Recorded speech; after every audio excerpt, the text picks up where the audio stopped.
Hi guys, ഇന്ന് നമുക്ക് മീൻ fry ചെയ്യാം കേട്ടോ. മത്തി നമുക്കൊന്ന് ഫ്രൈ ചെയ്യാം. അപ്പം ഞാനെല്ലാം ക്ലീൻ ചെയ്ത് നന്നായിട്ട് വാഷൊക്കെ ചെയ്തിട്ട് അതിൽ നമ്മൾ അരപ്പിടാൻ വേണ്ടിയിട്ട് അതിൽ മീനിച്ചിരി വരഞ്ഞു കൊടുക്കുന്നുണ്ട് കേട്ടോ. ഓക്കെ, ഇനി ഇതിലേക്ക് നമ്മൾ അരപ്പ് ചേർക്കാൻ വേണ്ടിയിട്ട് പോവാണ് കേട്ടോ. ആവശ്യത്തിന് മുളക് പൊടി, മഞ്ഞൾപ്പൊടി, പിന്നെ ഉപ്പ്, അതുപോലെ തന്നെ കറിവേപ്പില ഒരു മെയിൻ ഇൻഗ്രീഡിയൻ്റ് ആണ് കേട്ടോ. കറിവേപ്പിലയൊക്കെ അങ്ങോട്ട് ഇട്ട് അതിൻ്റെ ആ എസൻസൊക്കെ വരുമ്പോൾ നല്ല ടേസ്റ്റായിരിക്കും. നന്നായിട്ട് അത്യാവശ്യം വെള്ളമൊക്കെ ഒഴിച്ചിട്ട് നന്നായിട്ട് അതൊരു ചെറിയൊരു പേസ്റ്റ് രൂപത്തിൽ അങ്ങോട്ട് ആക്കിയെടുക്കുക. ഒത്തിരി അങ്ങ് വെള്ളം ഒഴിച്ച് അങ്ങനെ ആക്കാണ്ട് അറിയാമല്ലോ, അരപ്പ് രീതിയിൽ അങ്ങനെ ആക്കിയെടുക്കുക കേട്ടോ. ഇനി നമ്മൾ ഈ അരപ്പ് നന്നായിട്ട് നമ്മൾ കീറിയൊക്കെ വെച്ചിട്ടില്ലേ, ആ മീനിലേക്ക് നന്നായിട്ട് നമ്മളത് അരപ്പ് നന്നായിട്ട് ചേർത്ത് കൊടുക്കുക കേട്ടോ.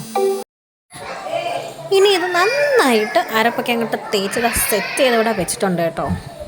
എങ്ങനെയുണ്ട്, കൊള്ളാമോ? ഇനി നമ്മൾ ഫ്രൈ ചെയ്യാൻ പോകണം കേട്ടോ. ഗ്യാസ് അങ്ങോട്ട് കത്തിച്ചു. ഇനി നമ്മൾ എണ്ണ ചീനിച്ചട്ടിയിലേക്ക് ഒഴിക്കുന്നു. എണ്ണ നന്നായിട്ട് ചൂടായതിന് ശേഷം മീൻ അങ്ങോട്ട് ഫ്രൈ ചെയ്യാനായിട്ട് വെക്കാം കേട്ടോ.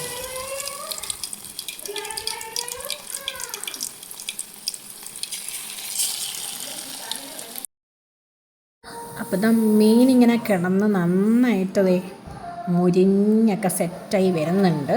ഞാനൊന്ന് ജസ്റ്റ് ഒന്ന് തിരിച്ചിടാൻ വേണ്ടി പോവാണ് കേട്ടോ. അങ്ങനെ മീനൊക്കെ വറുത്തു. ഇനി കഴിക്കാൻ പോവാണ് കേട്ടോ.